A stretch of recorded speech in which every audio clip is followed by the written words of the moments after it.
Well, hello, and a very warm welcome back to another week on my allotment. Dominated by rain, absolutely dominated. Yeah, actually, when I got up here this morning, it's Sunday morning, and the day is forecast heavy rain, storm force winds, which is pretty much the standard for the last couple of weeks or more. Yeah, I thought it was going to be worse than it is. One of the compost bins, the one I'm using at the moment, it's on the end, the outer pallet is starting to move out. And because that's moved out, all the slats that are dropping out because the gap's widening. And when I got here this morning, when the sun came up and I saw, in the light, the lid has been ripped off by the winds. Maybe I didn't shut it when I left last time, I'm not sure. But I've got some repairs to do there.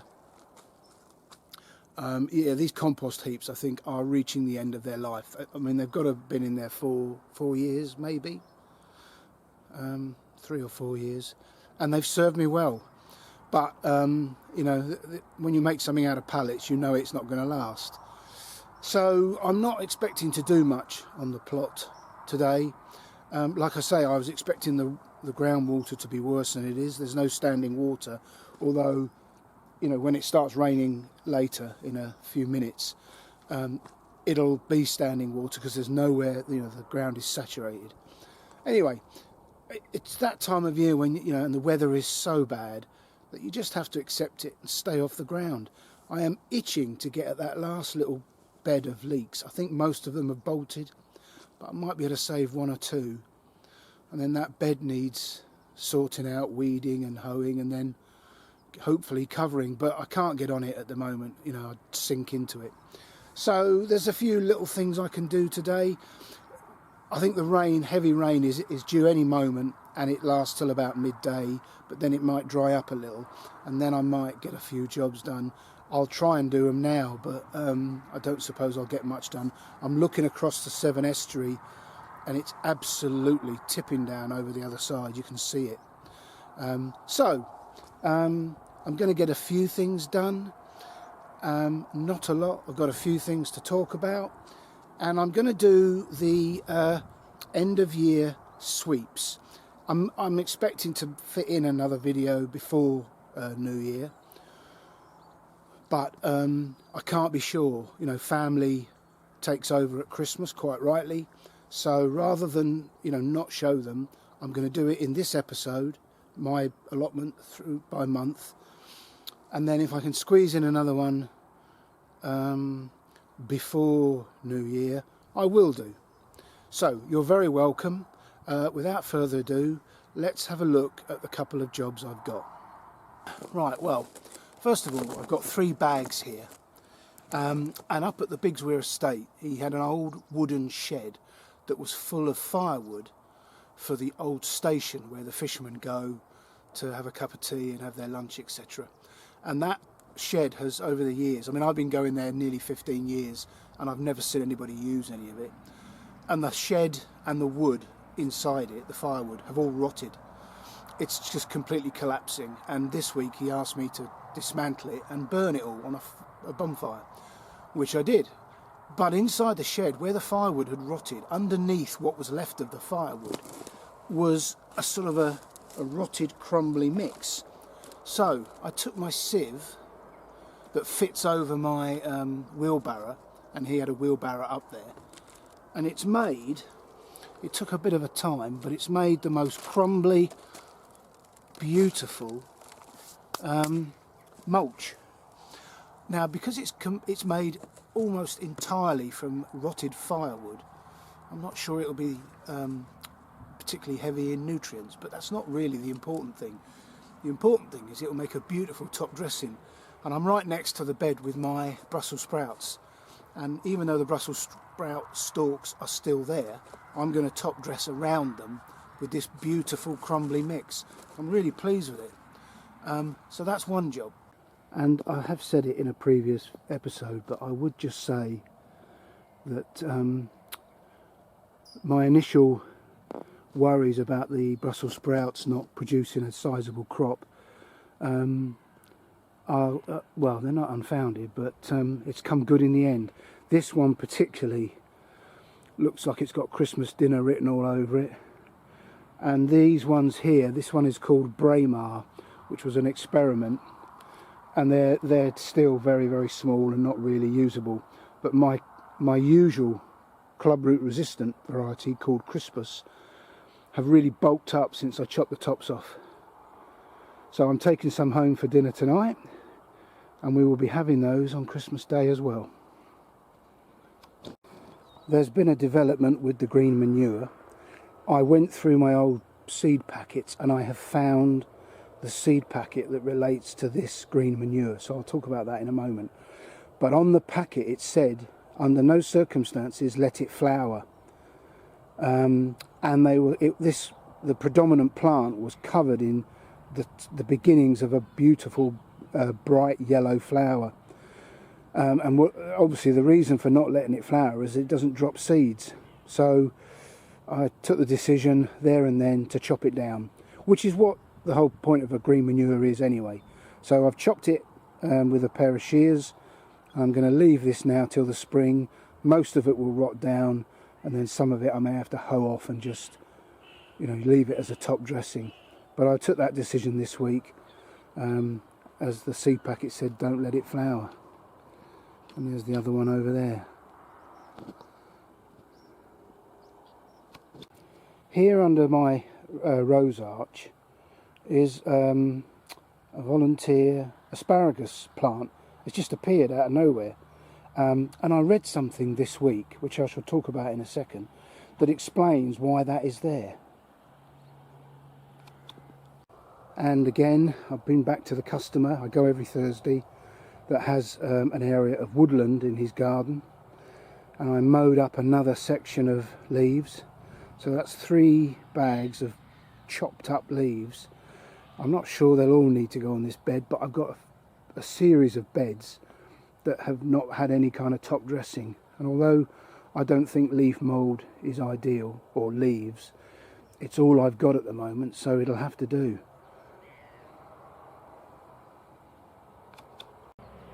And in fact, these leaves have only been down a couple of weeks, and already I can see, probably more than anything due to the heavy rain, they're starting to compact and drop.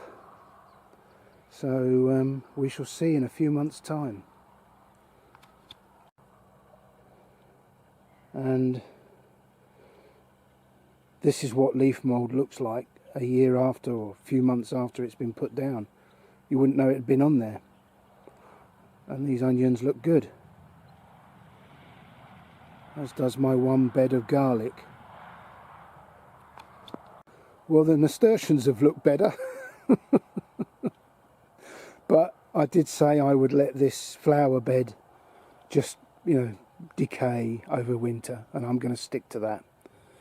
The Verbena bonariensis has gone very woody, but again I shall leave it until spring and then I'll cut it down, allowing any seeds from any of these flowers to drop and do their thing.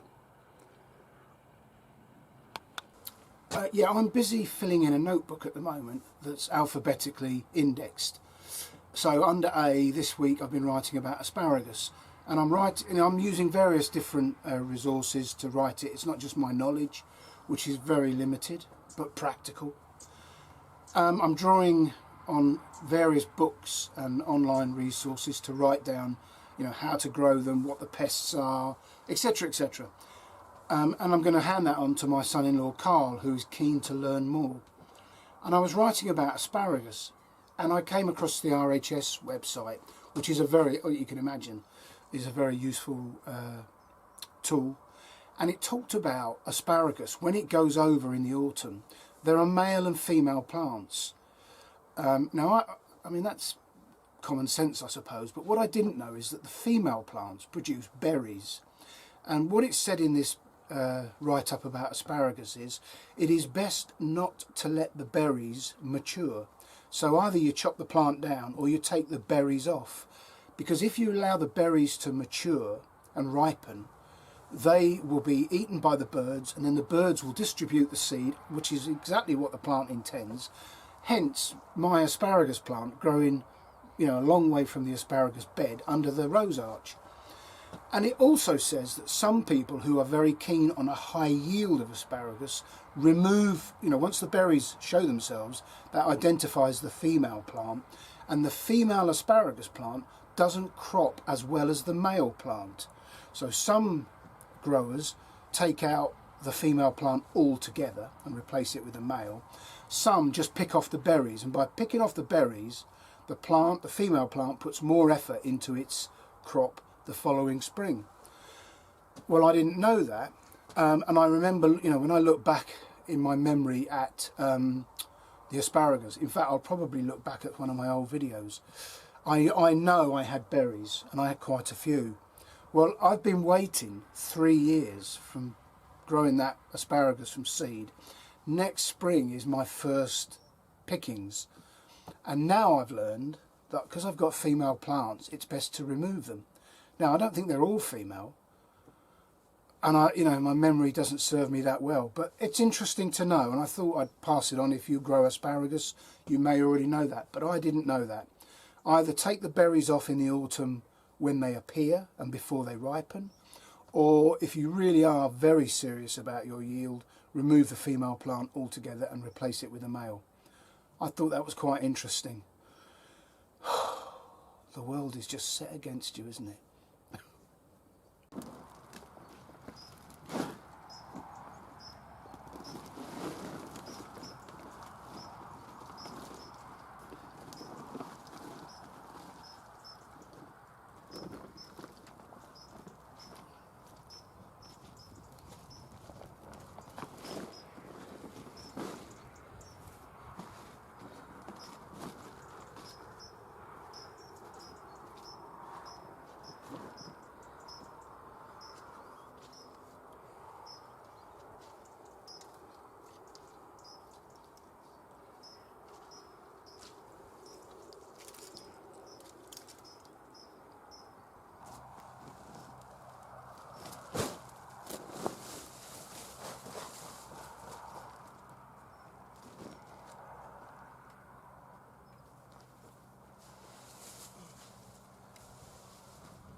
Well, it's another bed with a very thick mulch of leaves, and not all the 3 bags went on that bed, so I've dropped some on that bed, and I shall do some more on that on Thursday.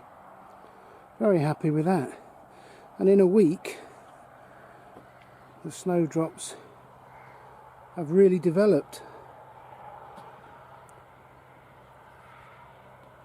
Fantastic. Right, so I said that I'd found the packet. Autumn Winter Mix revitalises poor soils naturally and improves soil quality. Includes clovers to fix nitrogen in the soil. Well, I haven't seen any clover flowers. Providing nutrients for crops. Also contains ryegrass and white mustard to improve soil structure.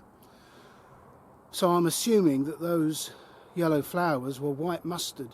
Does that make sense? Because it's not a ryegrass. Prevents nutrients being washed away and adds valuable organic material. Cut back the plants and allow the foliage to wilt before digging in the crop to a depth of 6 to 8 inches. I can't... Oh, right, yeah.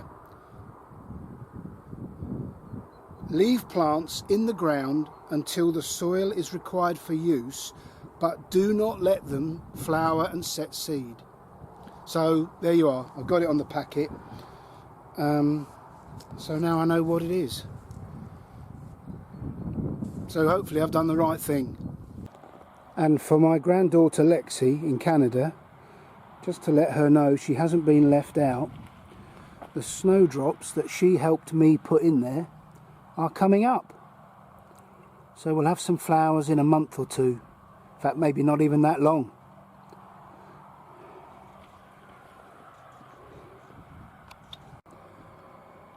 Right, I'm going up for a cup of tea, so rather than just walk up the plot, I thought I'd take you with me.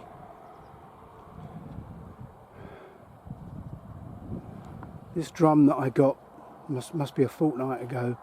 Every now and again I take the top off the water butts up by the shed, which are being fed by the guttering, and bring a couple of cans down and pop them in here. So come the spring, well, in another couple of days really, this will be full and ready to go. And I have to say, although we don't have any cow muck, and we haven't for over a year, I'm doing fairly well, I think, with what I've got. So I've had some incomplete, rotted down allotment compost. You couldn't really call it compost, it was just rotting vegetation, but that's gone in under the soil on some beds. My Brussels sprout bed looks wonderful now with that dark, crumbly, rotted down wood. And then the third option, well no, there's four options. The third option is my leaves that are chopped up. I've never done that before, just put the leaves straight on a bed. Really looking forward to seeing how that works rather than waiting a year to create leaf mould. And then my fourth option was this green manure. I look at that now and I think, imagine if this whole allotment was green like that, it would look so much more pleasant in the winter. So I think next year I'm going to make a real effort and spend a little bit of money and create green manures. I think green manures are a way to go when you don't have the stuff to top dress with. And you can see this bed, how the water, it's not standing water as such, but you can see it, you know, when it rains later, it will be. Still, can't be helped. The weather is odd and fickle.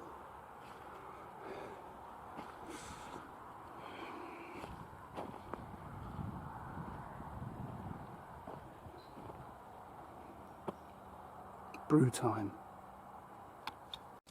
Well, if you've been with me for the long haul, you will know at this time of the year I show you a very brief clip of month by month as the allotment develops through spring, summer, and then as it fades down through autumn into winter. So without further ado, let's have a look at my plot through the year.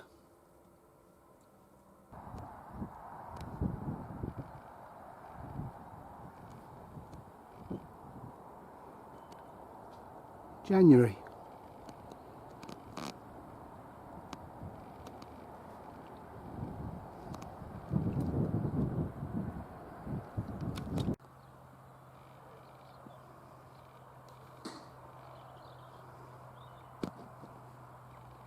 February.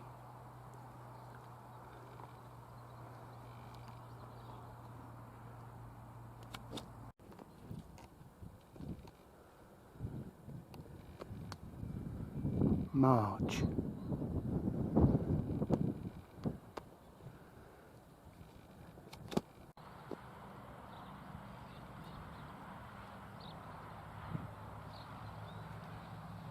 April.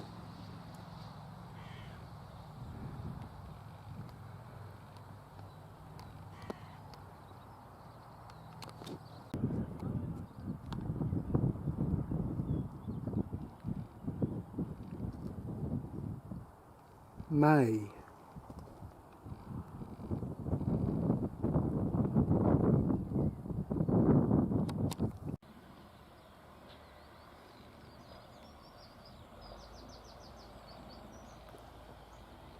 June.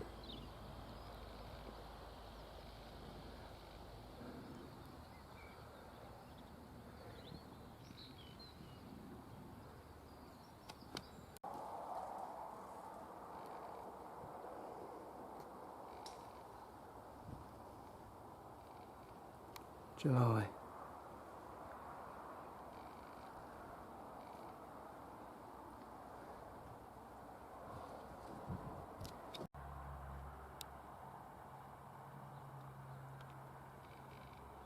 August.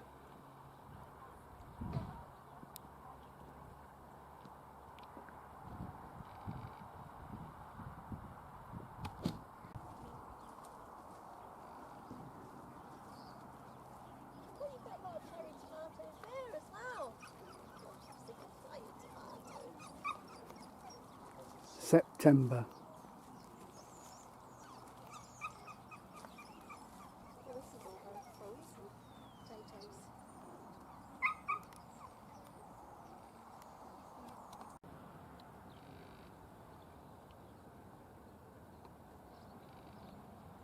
October.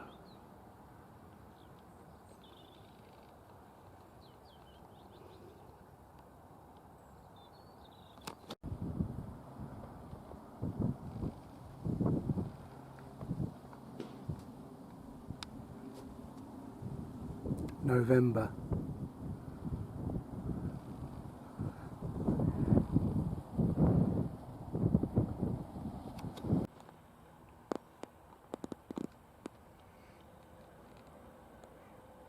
December.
Well, I probably dug out half the leeks, and I was surprised at how many leeks that hadn't bolted.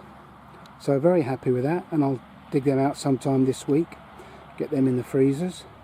And while I'm here, last week I managed to finish cutting Leslie's hedge, which was impacting and casting a shadow on my crops.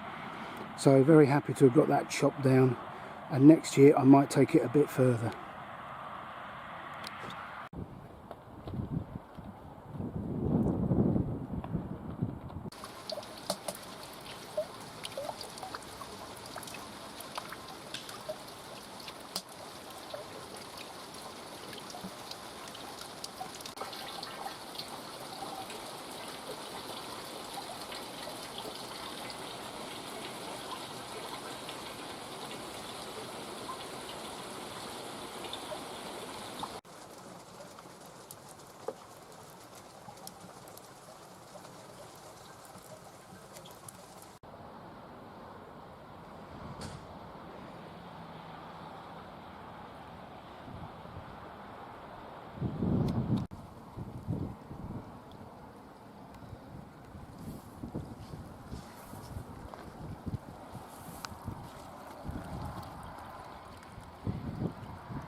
Well, that's a lovely harvest for halfway through December.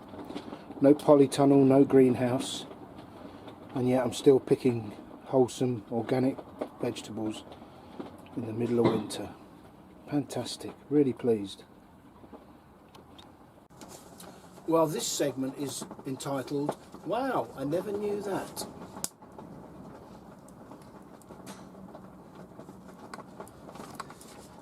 vending machines kill 4 times as many people as shark attacks.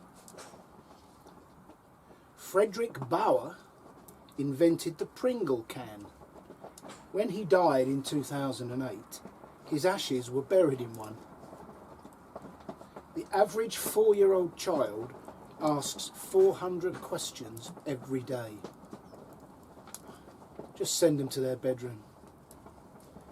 More than 2,500 left-handed people are killed every year by using equipment meant for right-handed people. Wow, that's astonishing. In a 2008 survey, this isn't astonishing, this is quite predictable. In 2008, a survey found that 58% of British teenagers thought Sherlock Holmes was a real man, while 20% thought Winston Churchill was not. I am so glad my children are not going through the modern British education system right now. The population of Ireland is still 2 million less than it was before the potato famine 160 years ago. Multiple Marlborough men have died from lung disease. And if you don't know what the Marlborough men are, they're the men who appeared on horseback smoking a cigarette, a Marlborough cigarette with a Stetson on those huge billboards, probably back in the 80s and 90s, and quite a few of them died of lung cancer from smoking. What an advert, eh? You have a 1 in 200 chance of being descended from Genghis Khan. He put himself about a bit, didn't he? This is incredible. When your mother was born, she was already carrying the egg that would become you.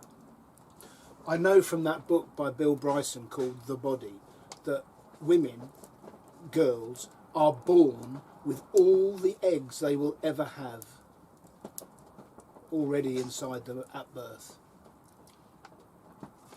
A mosquito has 47 teeth. A mouse can fit through a hole the size of the diameter of a ballpoint pen. That's incredible. It's not even a centimetre, is it? Half of all humans that have ever lived died of malaria. Humans share 50% of their DNA with bananas. 54, and we'll end on a high note, 54 million people alive right now will be dead in a year. Yeah, fascinating facts. The world is a fascinating, if slightly depressing place. Wow, I never knew that. Well, unusually the weather forecast was spot on. Started dry, a couple of hours of heavy rain, and now the sun's come out and the afternoon should be dry.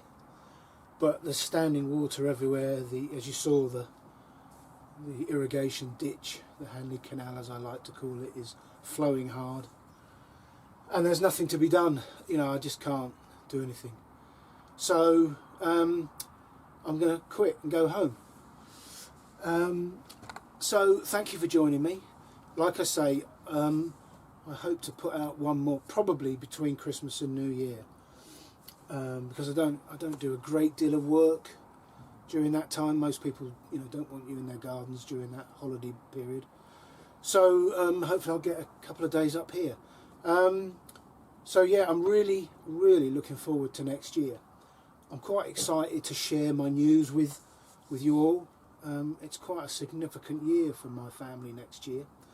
And my first video of 2024, I will share our ambitions and our plans with you. But it will mean a significant change to my channel. So thank you for joining me today.